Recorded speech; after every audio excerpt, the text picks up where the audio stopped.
우리가 어떤 행사를 바깥 활동을 하면서 같이 어울리면서 하는 활동 중에 하나가 뭐냐면 보물찾기가 있어요.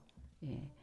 보물찾기는 모든 행사의 어떤 마지막 부분에 합니다. 그래서 그 이벤트의 마무리처럼.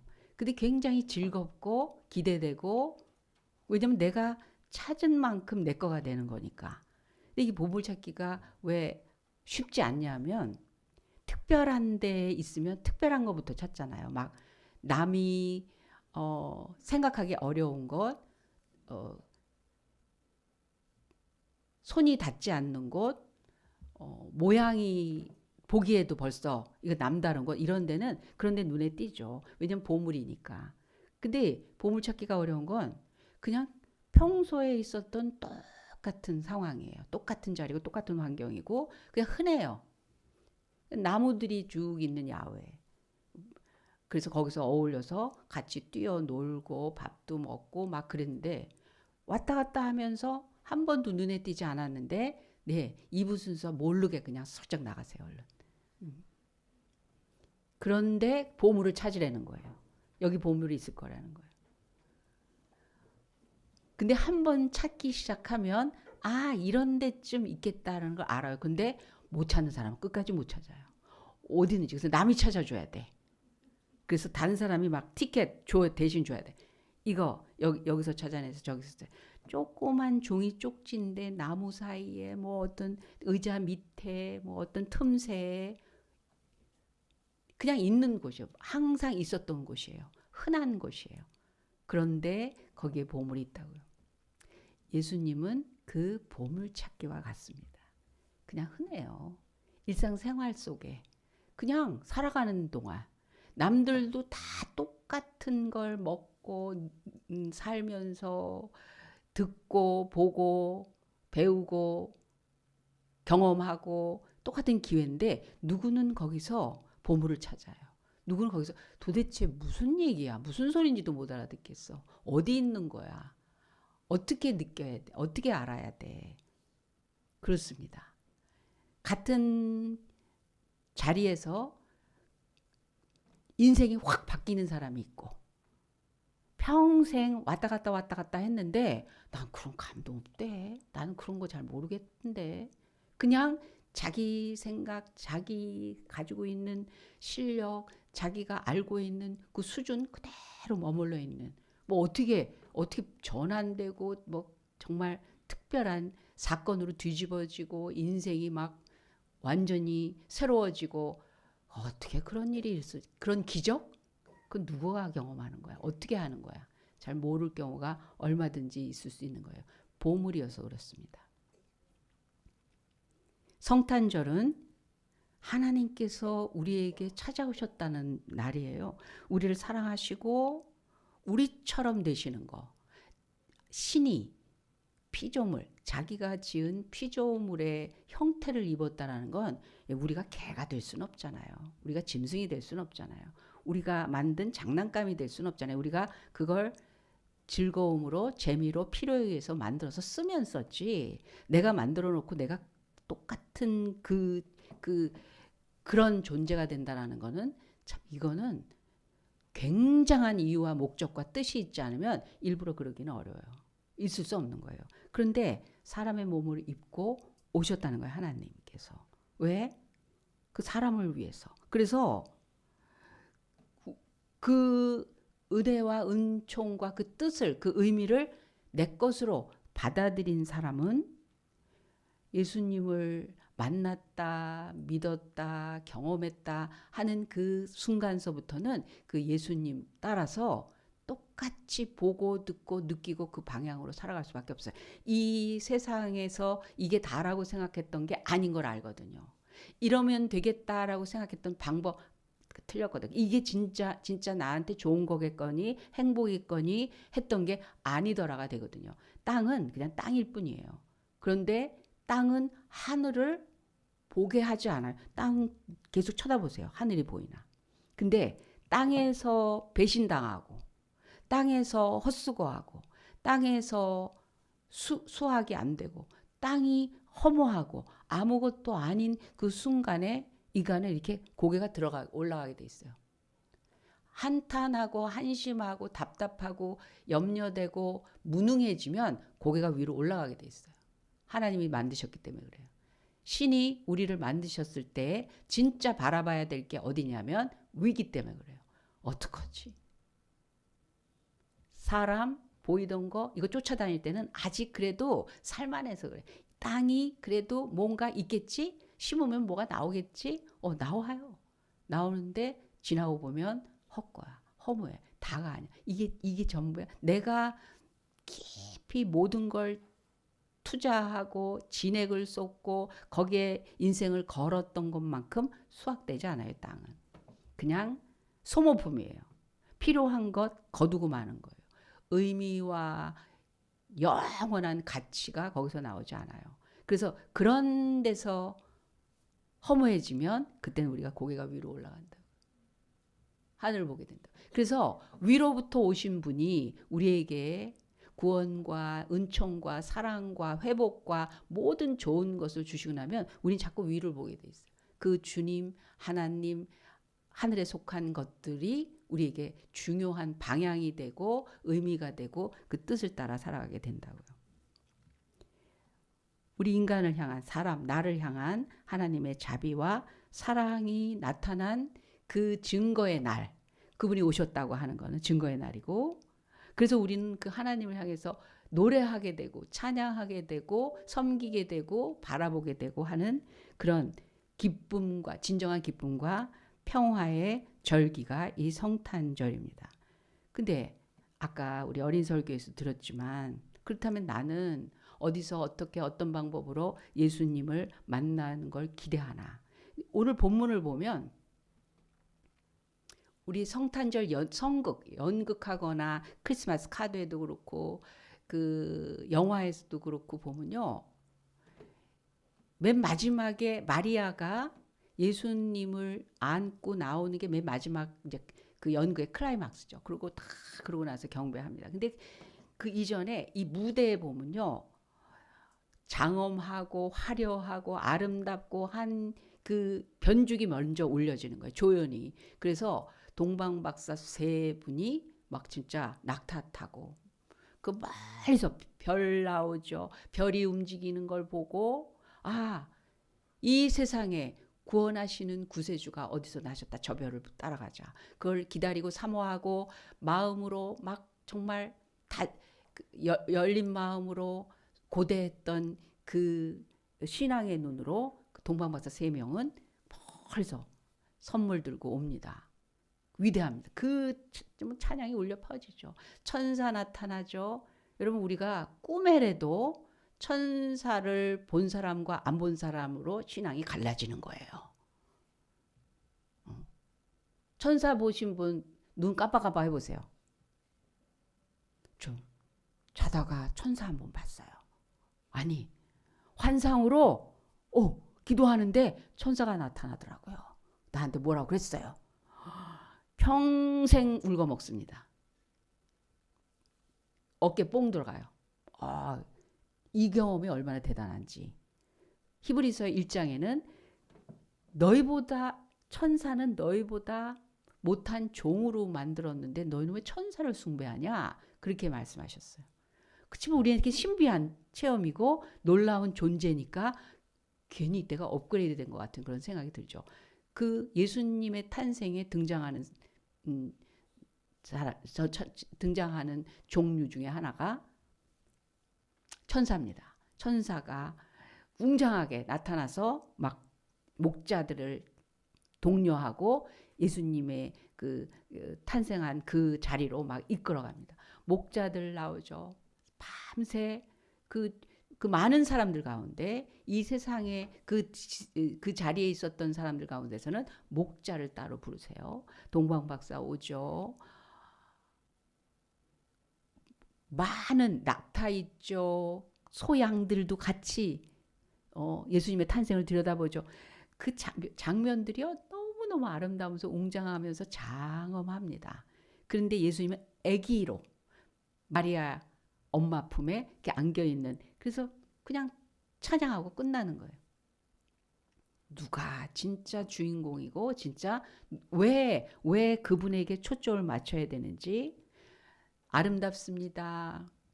장엄합니다. 화려합니다. 멋있습니다. 와, 과연 예수님한테 박수 치는 겁니까? 우리한테 온 감동의 초점이 무엇입니까? 크리스마스는 너무 즐거워요. 너무 아름다워요. 오늘 연극 보면서 참 감동받았어요.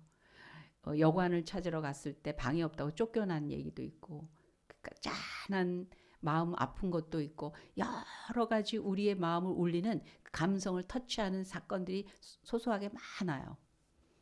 근데 정작 예수님은 아기로 기억되고 끝나버리는 거예요. 매년 성탄절을 다시 예수님을 아기로 돌리자라는 얘기가 아니에요.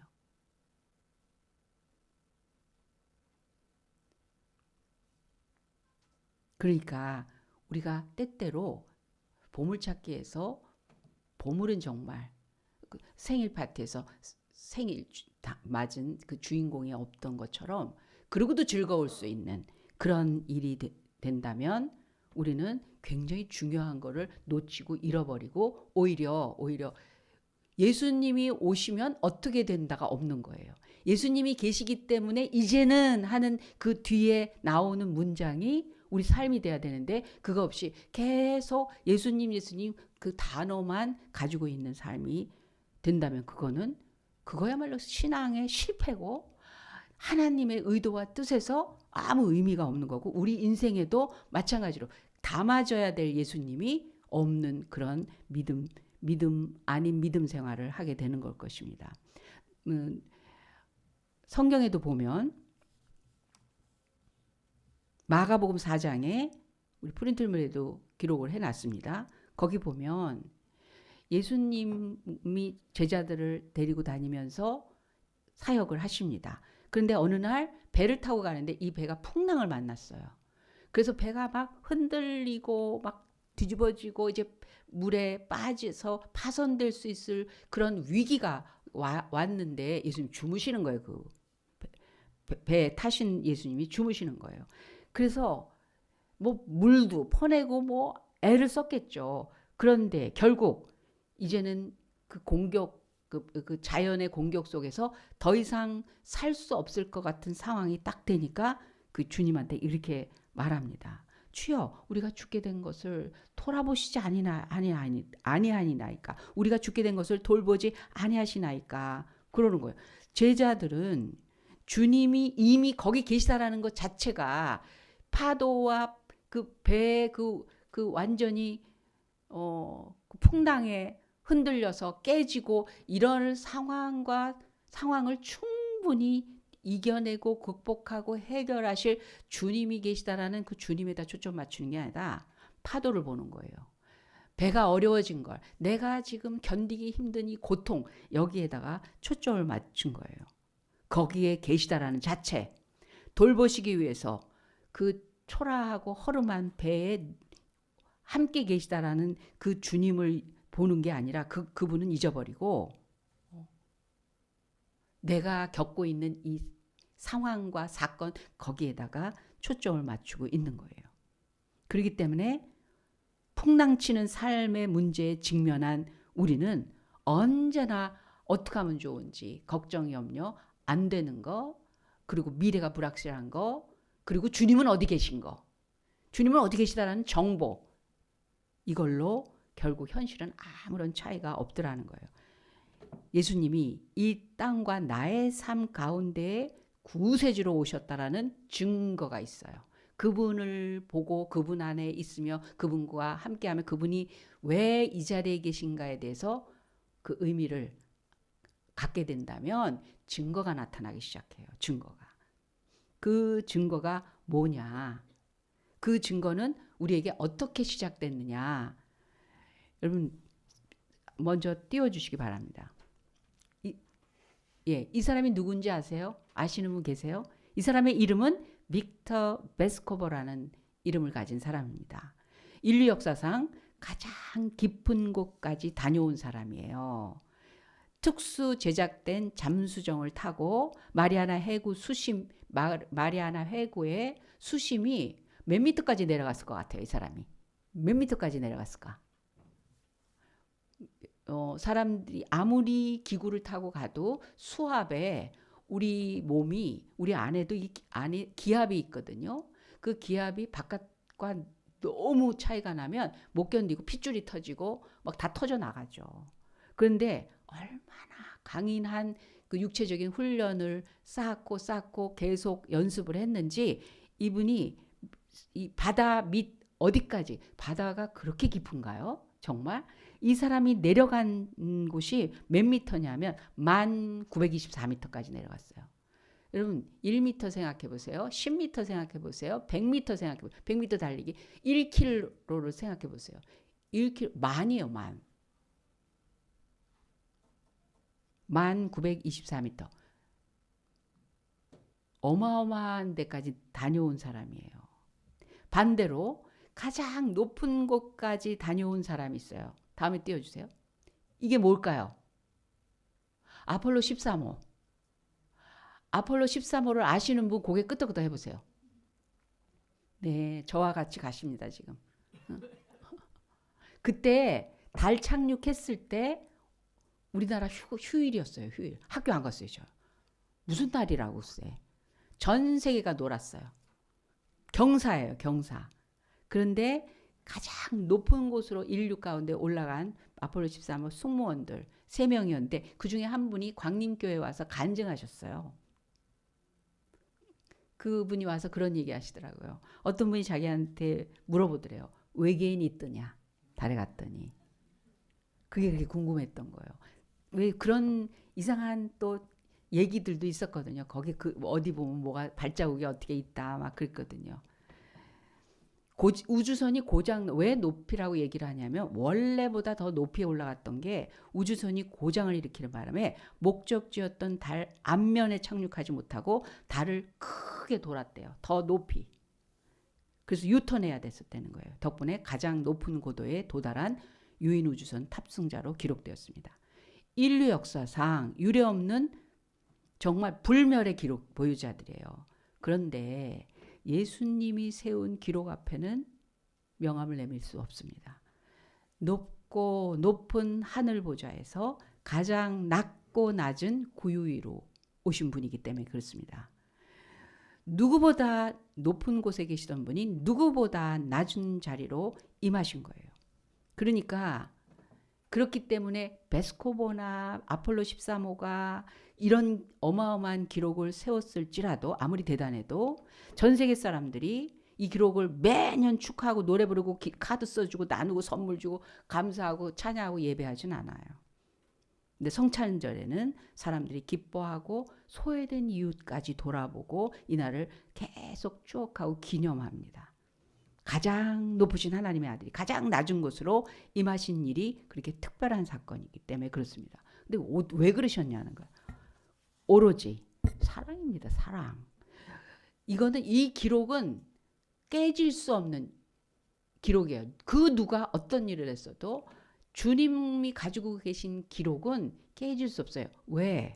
그 어마어마한 하나님의 사랑의 역사가 직접 이루신 일이기 때문에 누구 천사를 보낸 게 아니에요. 소식을 전한 게 아니에요. 정보를 준 게 아니에요. 지식으로 우리에게 해결하라고 하신 게 아니에요. 직접 오셔서 그 사랑을 우리에게 역사해 주셨기 때문에 그래서 증거가 있어요. 우리는 구유에 담겨지신 예수님이 내 안에 계시면 내가 구유가 돼서 그냥 나무 토막으로 만든 말 먹이통에 불과한 어디서나 볼 수 있는 흔해 터진 나부랭이처럼 살아가는 그런 사람일지라도 그 안에 예수님이 담겨지면 증거가 있어요. 크리스마스 카드에서 보셨을 거예요. 그 구유에서는 빛이 나는 거. 빛이 나는 거. 여러분이 그 구유가 돼서 주님 닮기 시작하면 증거가 빛으로 증거되며 능력과 지혜와 자비와 이 모든 것들이 주님이 하시는 일들이 그 구유 속에서 나타난다는. 그래서 경배를 받는 거예요. 그 구유도 함께 경배받는 그 자리에 도구가 되고 그 선물로 사람들한테 칭찬받고 기쁨을 주는 이유는 포장 때문은 아닌데 그 담은 상자와 그 그릇마저도 사람들은 귀하게 여깁니다. 그래서 증거되게 돼 있어요. 증거되게 돼 있어요. 예수님이 이 땅과 내 삶에 그리스도로 오신 증거. 그것이 우리가 성탄절 때 예수님이 주인공이다. 예수님이 보물이다. 그 믿음으로 경험했을 때 나타나는 일들입니다. 그러면 그 증거가 뭐냐? 첫 번째로. 증거가 뭐냐?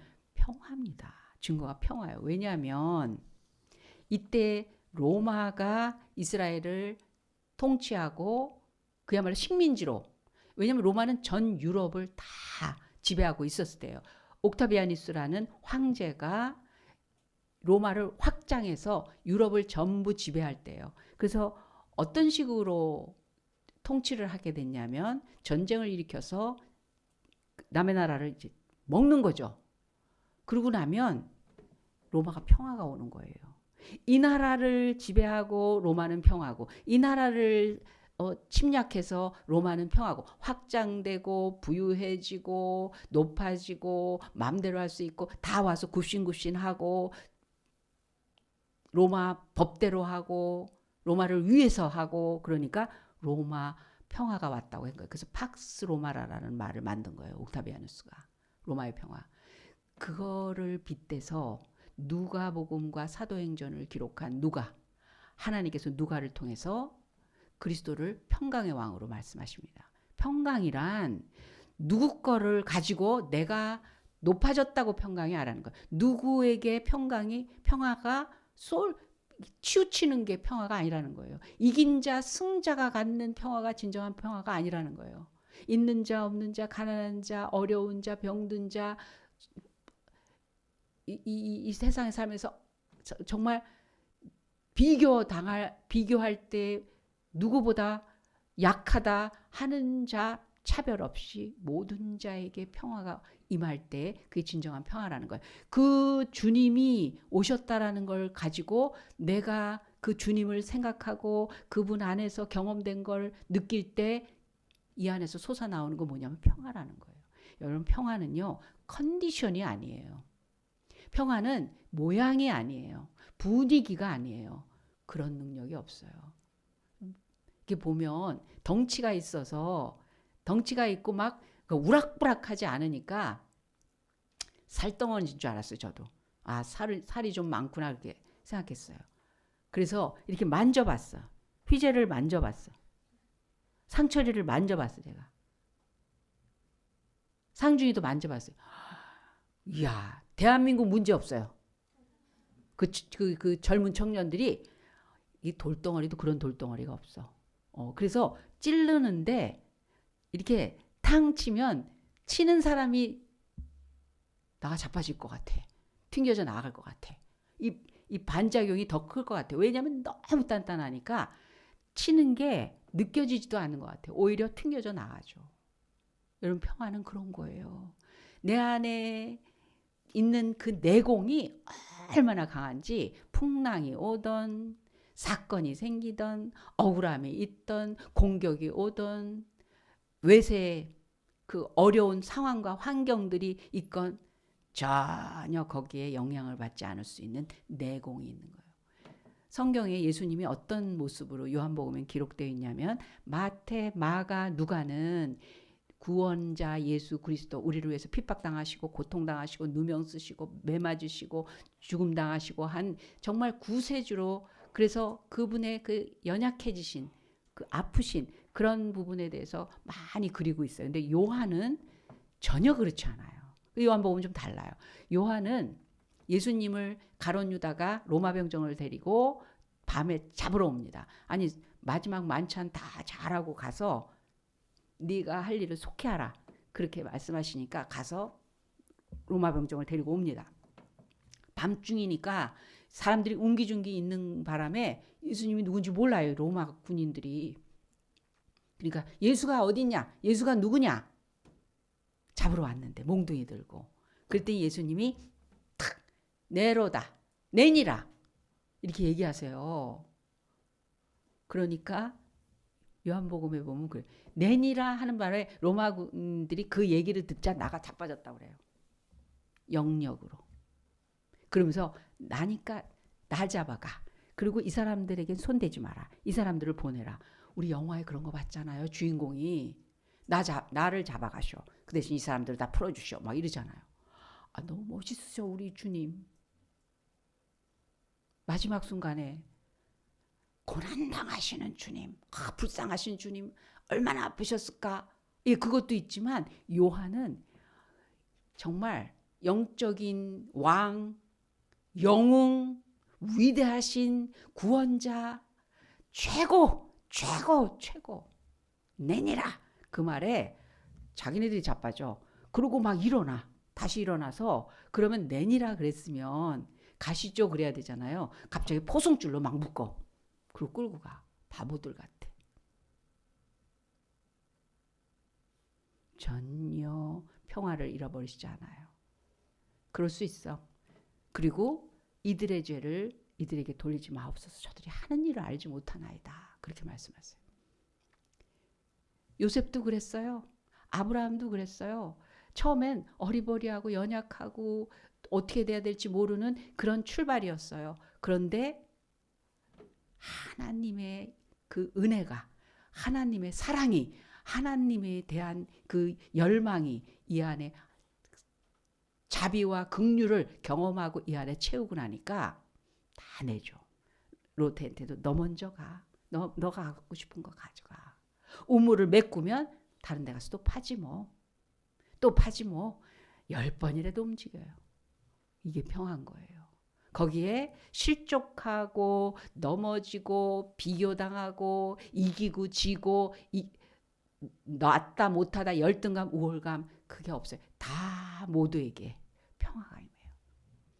쫓겨가는 것 같았지만 아브라함도 나중에는 아비멜렉이라는 왕이 와서 머리를 조아리면서 같이 잘 지냅시다 그래요.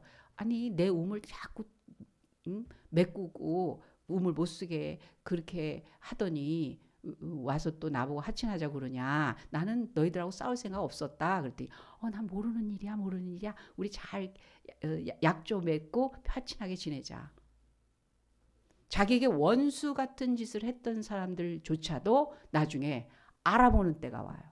그래서 거침없이 평안한 거. 요셉도 자기 형들이 와서 머리 조아릴 때 그들은 두려워했어요. 자기네가 워낙 이 동생한테 잘못한 게 있으니까.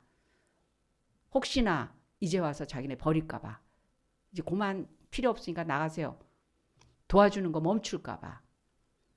그런데 요셉이 그러잖아요. 아니 내가 하나님을 대신하겠냐고. 하나님 나를 먼저 보낸 것뿐이에요. 걱정하지 마세요. 내가 당신과 당신 자손 자녀들을 다 도와주리라. 평화예요. 이게 평화.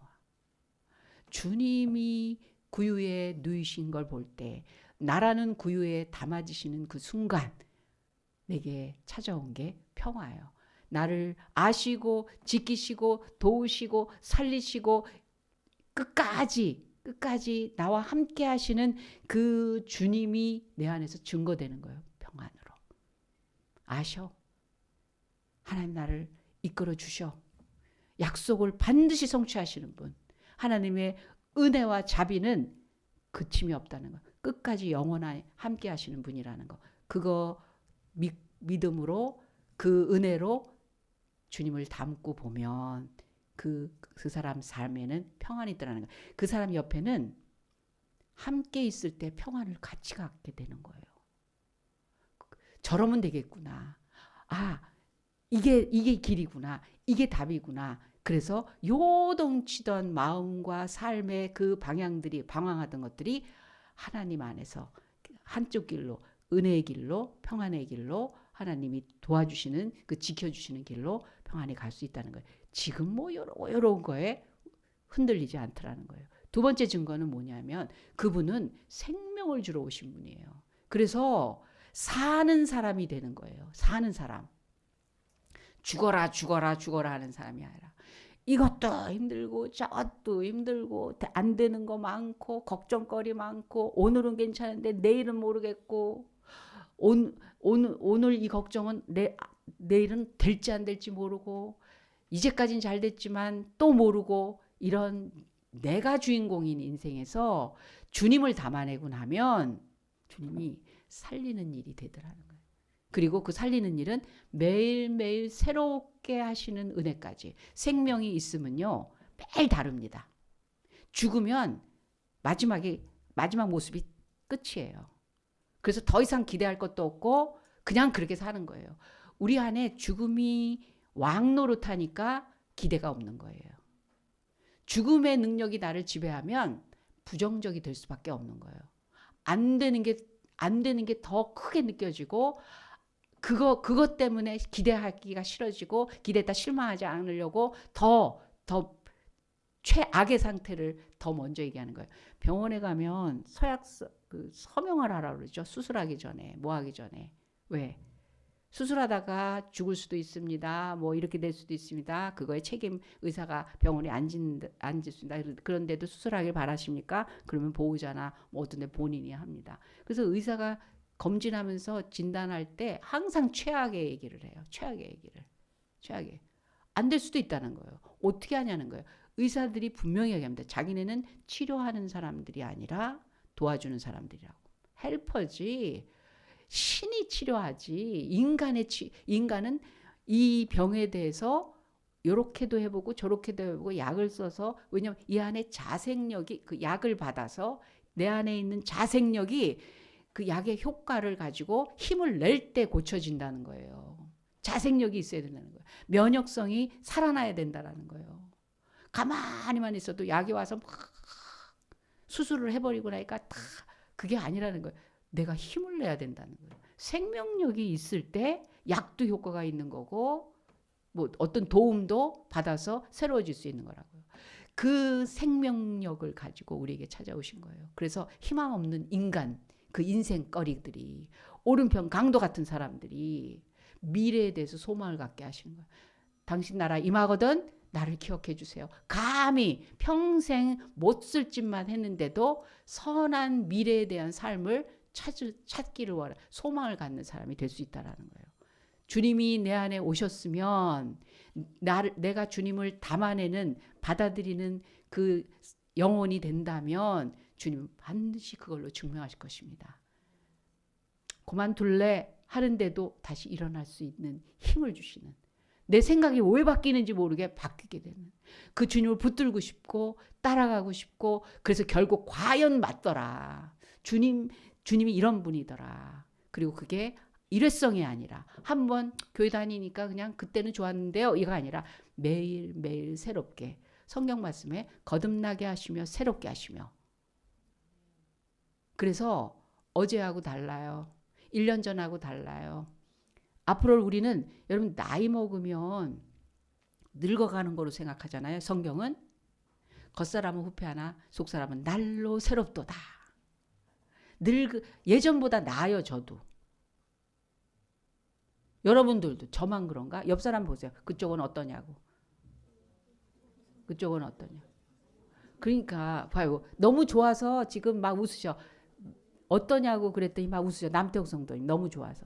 아내가 얼마나 착해졌는지 몰라요. 남편이 얼마나 착해졌는지 몰라요. 교회 다니면서. 진짜예요. 막 애들도 지금 막 이러고 있어요. 형 많이 착해졌어. 이뻐졌어.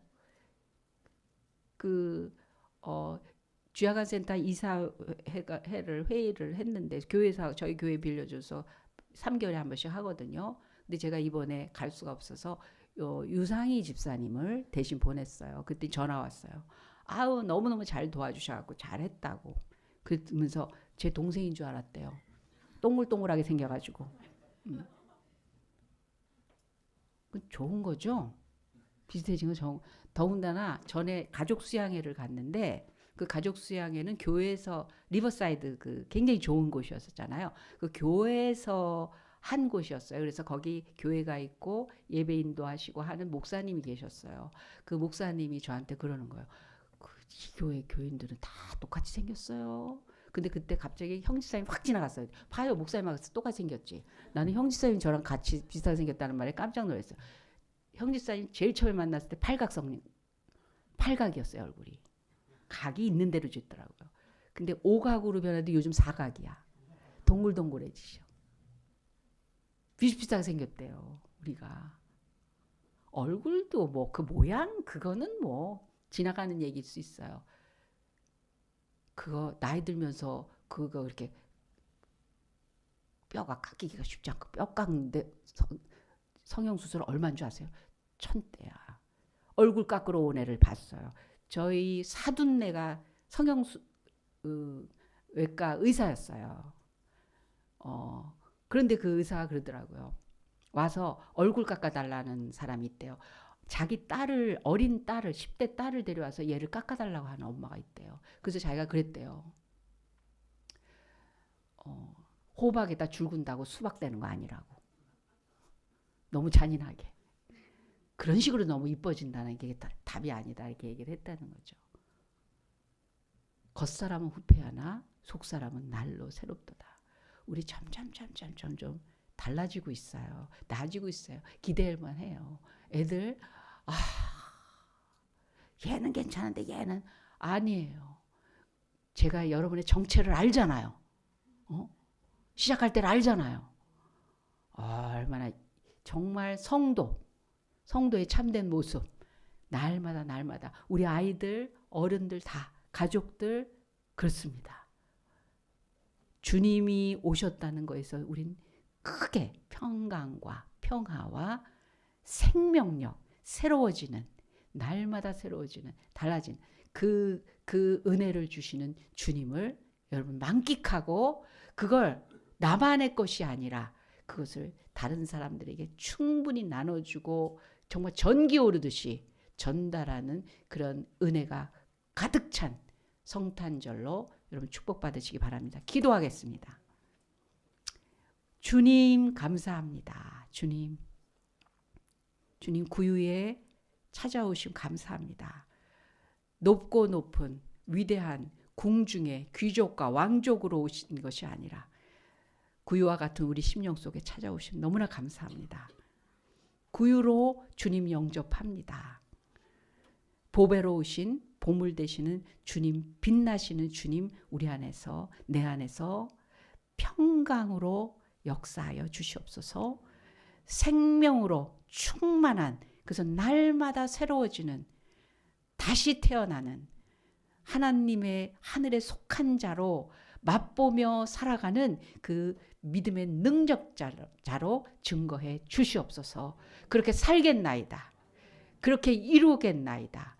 주님 함께하여 주시옵소서. 감사하며 예수님의 이름으로 기도합니다. 아멘. 지금은 우리 구주 예수 그리스도의 은혜와 살아계신 하나님 아버지의 극진하신 사랑 많으심과 성령 하나님의 감화 감동 역사하심이 구유에 누이신 주님 그 주님을 기억하며 마음에 담고 새기며 그 주님과 함께하는 믿음으로 살며 그래서 평강과 생명이 넘치는 삶을 살기로 작정한 우리 새로운 교회 성도들과 그 가정과 하는 일 위해 지금부터 영원까지 함께 하실지어다. 아멘.